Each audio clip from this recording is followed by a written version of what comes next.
Undangan pesta. Di dalam sebuah kamar, tampak seorang pemuda sedang fokus melihat ponselnya dan sesekali pria itu juga melihat ke arah notebooknya. Entah apa yang dikerjakan pria itu di malam yang semakin larut. Pria itu tidak lain adalah Bima. Di saat sedang serius, tiba-tiba terdengar sebuah bunyi yang dari bunyinya sudah tahu kalau itu adalah pemberitahuan yang sangat penting. Ya, Bima memang selalu membedakan bunyi-bunyi di handphonenya antara yang tidak terlalu penting, cukup penting, penting sampai ke yang sangat penting. Tujuannya agar mempermudah dirinya untuk mengutamakan mana yang lebih dulu. Di saat dia baru membuka pemberitahuan yang masuk ke handphonenya, mata pemuda itu tiba-tiba memerah, rahangnya mengeras dan tangannya juga terkepal dengan kencang. Itu pertanda kalau pemuda itu sedang marah besar. Brengsek, umpat pemuda itu sembari menggertakkan giginya. Kemudian pria itu mengambil ponselnya satu lagi, yaitu ponsel yang sering dia gunakan. Tidak menunggu beberapa lama, Bima terlihat terlibat pembicaraan yang serius dengan seseorang yang sedang dia hubungi. Sementara itu di sebuah apartemen di London, tampak juga Ayunda sedang menerima sebuah telepon yang berasal dari Harold. Awalnya dia tidak ingin menerima panggilan pria itu, tapi karena tidak merasa enak hati akhirnya Ayu menjawab panggilan Harold juga.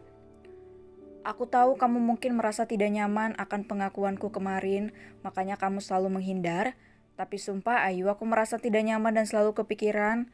Aku tidak apa-apa kalau kamu tidak menerima cintaku, tapi aku mohon jangan menghindar dariku. Kita masih bisa tetap berteman kan? Tutur Harold dengan panjang lebar dengan suara yang lirih. Nada bicara Harold yang memelas membuat Ayu semakin merasa tidak enak hati. Dia merasa kalau sikapnya pada pria itu sudah cukup keterlaluan. Maaf ya Harold karena membuatmu jadi kepikiran. Aku menghindar karena aku tidak ingin perasaanmu semakin dalam yang akhirnya sulit untuk melupakanku. Saut Ayunda dengan nada sama seperti pria di seberang sana. Tapi aku benar-benar tidak ingin kamu hindari, Ayu. Aku berjanji tidak akan memaksamu untuk menerima perasaanku. Yang penting kamu masih mau berteman denganku. Ayu menghela napasnya dan menganggukkan kepalanya. Tidak menyadari kalau anggukan kepalanya tidak bisa dilihat oleh Harold. Ayu, kenapa kamu diam? Apa kamu memang sudah tidak mau berteman denganku lagi? Suara Harold terdengar semakin lirih. Astaga, pantas saja dia bertanya lagi. Aku tadi menganggukkan kepala saja kan? Kan tidak mungkin dia bisa melihat. Ayunda menepuk jidatnya. Ayu, apa kamu masih di sana? Suara Harold kembali terdengar. Iya Harold, aku masih di sini kok. Jawab Ayunda dengan cepat. Harold, aku tidak masalah kok berteman denganmu. Kamu tenang saja, aku tidak akan menghindarimu lagi, saut Ayunda akhirnya. Serius, Ayu? Iya, singkat, padat, dan jelas. Yes, terima kasih Ayu, terima kasih. Sorak Harold berulang-ulang mengucapkan terima kasih. Ayunda menyunggingkan senyumnya sembari menganggukkan kepala. Lagi-lagi tidak menyadari kalau pria di ujung sana tidak mungkin bisa melihat senyumnya. Oh ya Ayu, besok aku mau mengadakan party bersama teman-teman, apa kamu bisa hadir? Ayunda tidak langsung menolak maupun mengiyakan. Perempuan itu hanya diam dan berpikir apakah dia menerima ajakan itu atau menolak. Kalau aku menolak, dia pasti akan merasa kalau aku masih menghindarinya. Tapi kalau aku mengiyakan, aku tidak suka dengan pesta-pesta. Bisik Ayunda pada dirinya sendiri mempertimbangkan ajakan Harold. Ayu, apa kamu tidak mau? Bukannya tadi kamu katakan kalau kamu tetap mau berteman denganku? Harold yang tiba-tiba bersuara lagi membuat Ayunda terjengkit kaget. Bukan tidak mau datang Harold, tapi jujur saja aku tidak terlalu suka dengan yang namanya pesta. Jadi maaf ya, sepertinya aku tidak bisa datang. Kalian enjoy saja pestanya. Akhirnya Ayunda memberanikan diri untuk menolak. Begitu ya? Kalau begitu aku batalkan saja pestanya. Karena sejujurnya aku mengadakan pesta untuk kamu, karena kamu sudah mau berteman denganku lagi. Tapi ya sudahlah, mungkin kamu belum sepenuhnya masih mau berteman denganku dan aku tidak akan memaksa. Aduh, bagaimana ini? Kenapa jadinya bisa begini sih? Ayunda menggaruk-garuk kepalanya yang tidak gatal sama sekali. Harold, aku mau tahu siapa saja yang kamu undang ke pestamu. Teman-temanku saja, Ayu. Kamu tenang saja, temanku bukan hanya laki-laki tapi juga banyak wanita. Dan kamu juga jangan khawatir kalau akan terjadi apa-apa ke kamu. Aku juga akan pastikan tidak akan ada alkohol di pesta itu. Semuanya minuman kaleng, biasa dan jus. Kita hanya akan mengadakan pesta barbeque kecil-kecilan. Ucap Harold terdengar sangat meyakinkan. Ayu kembali diam. Kembali mempertimbangkan permintaan Harold. Baiklah Harold, tapi kamu harus benar-benar memegang kata-katamu tadi dan tidak boleh pulang terlalu malam. Ayunda akhirnya mengiyakan tapi tetap memberikan syarat. Siap, aku bisa pastikan itu dan semuanya sesuai dengan yang kamu mau. Suara Harold terdengar begitu bahagia. Bima, tolong aku. Apa ini benar rumahnya? Batin Ayunda sembari menatap gedung rumah yang cukup mewah. Tidak semewah yang dia pikir selama ini. Padahal dia berpikir kalau kediaman Harold pasti berupa mansion yang sangat mewah, layaknya sebuah istana. Mengingat kalau pria itu adalah putra bangsawan. Tapi mungkin aja sih, mungkin Harold keturunan yang kesekian dan tidak terlalu dikenal. Batin Ayunda lagi mengingat dia pernah membaca kalau George yang merupakan Raja Inggris dari tahun 1910 sampai 1936 pernah mengeluarkan aturan di tahun 1917 bahwa pemakaian gelar kerajaan dan tunjangan untuk anggota keluarga kerajaan sangat dibatasi. Hanya mereka yang menyandang gelar pangeran dan putri yang dibiayai oleh negara, sekaligus menjalankan berbagai tugas kerajaan seperti menjadi patron yayasan kemanusiaan dan seni.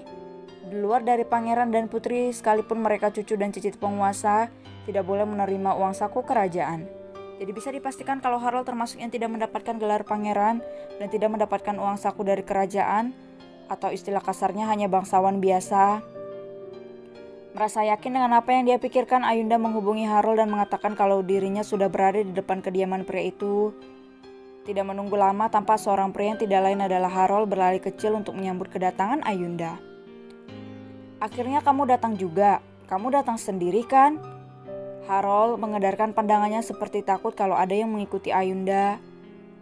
Aku datang sendiri kok. Emangnya kenapa? Ayunda mengeritkan keningnya. Tidak napa-napa. Aku cuma tidak mau pria pengganggu itu datang mengganggu. Nama dia Tristan, bukan pria pengganggu. Cetus Ayunda yang merasa kesal mendengar ucapan Harold. Walaupun kadang dia tidak menyukai sikap Tristan yang menurutnya overprotektif padanya, tapi ia tetap saja tidak suka kalau ada yang mengatakan hal jelek tentang pria itu. Sorry, ya maksud aku Tristan. Harold dengan sigap merubah panggilannya, walaupun sebenarnya dia tidak suka mendengar pembelaan wanita itu pada pria yang dianggap penghalang itu. Ya udah, ayo kita masuk. Harold mencoba meraih tangan Ayunda tapi dengan halus ditepis oleh wanita itu. Maaf, aku tadi refleks, ucap Harold. Tidak apa-apa, ayo kita masuk ke dalam. Ayunda mengayunkan kaki melangkah masuk ke dalam. Sementara itu Harold menutup pintu pagar lalu berjalan menyusul Ayunda. Dari belakang pria itu menatap punggung Ayunda dengan sudut bibir yang tersenyum misterius. Di depan sana Ayunda mengedarkan tatapannya, merasa ada sesuatu yang janggal, di mana dia hanya melihat 2 mobil saja yang terparkir di pekarangan rumah itu. Karena penasaran sekaligus mulai takut, Ayunda memutar tubuhnya menoleh kembali ke arah Harold. Harold, maaf, aku mau tanya kenapa masih sepi?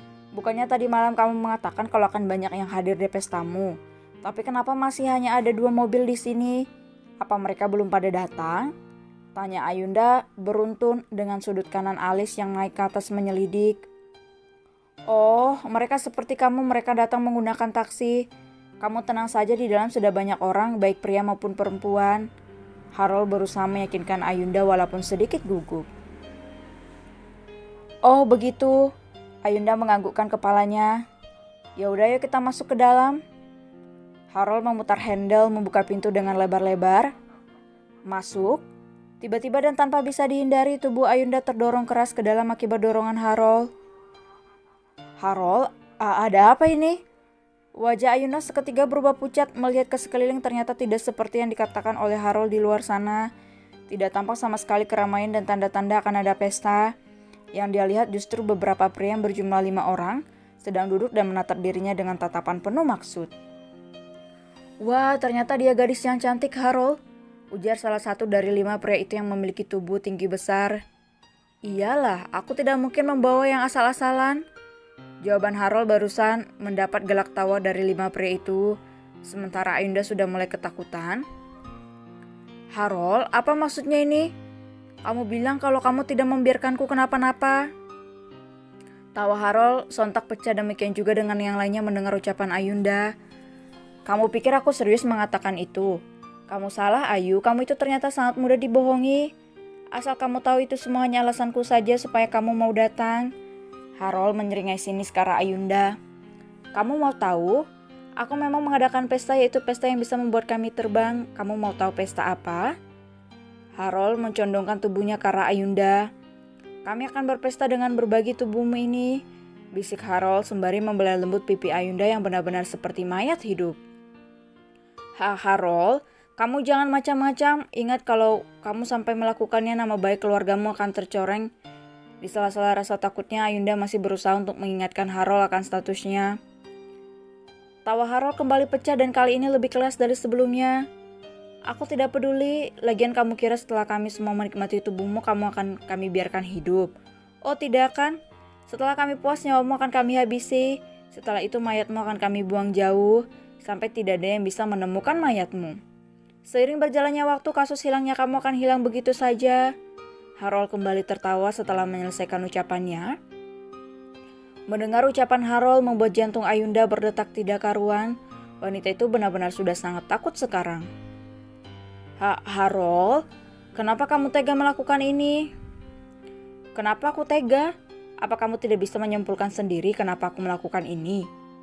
Harold mendengus, merasa wanita di depannya itu hanya pura-pura tidak tahu. Baiklah, biar aku kasih tahu ke kamu. Alasan karena kamu berani menolakku dan penolakanmu benar-benar melukai harga diriku. Aku tidak pernah bisa menerima penolakan, Ayu. Bagiku itu adalah sebuah penghinaan, dan setiap penghinaan yang aku dapat akan aku balas lebih parah. Tutur Harold membuat tubuh Ayunda semakin bergetar ketakutan. Tolong jangan lakukan itu, Harold. Maafkan aku. Tapi cinta memang tidak bisa dipaksa, kan? Diam, bentak Harold sembari menarik kencang rambut Ayunda ke belakang. Kamu sudah kehilangan hak untuk memohon padaku, Ayu. Karena aku tidak akan mau mendengar permohonanmu lagi, sambung Harold lagi dengan seringai sinis di bibirnya. Harold, sudah jangan banyak bicara lagi. Kita eksekusi dia, aku sudah tidak sabar. Sesuai perjanjian di awal, kalau kamu yang lebih dulu, setelah itu aku, selaku pemilik rumah ini sebagai hadiah karena sudah bersedia rumahku dipakai. Setelah itu terserah mau siapa saja, tergantung kesepakatan kalian berempat. Ucap salah satu pria di dalam ruangan itu yang ternyata adalah sang pemilik rumah. Pantas saja rumahnya tidak terlihat seperti rumah seorang bangsawan. Mendengar ucapan pria itu, Ayunda semakin ketakutan mengetahui kalau dirinya akan digilir. Ayunda seketika merasa menyesal karena sudah mengabaikan peringatan Tristan. Ma, Pa, tolong Ayu, desis Ayunda lirih. Maafin Ayu, Kak Tristan, karena sudah keras kepala. Gumam Ayu lagi dengan air mata yang sudah menetes membasahi pipinya. Bima, tolong aku. Tiba-tiba tanpa sadar, Ayunda memanggil nama yang sudah berusaha dilupakannya.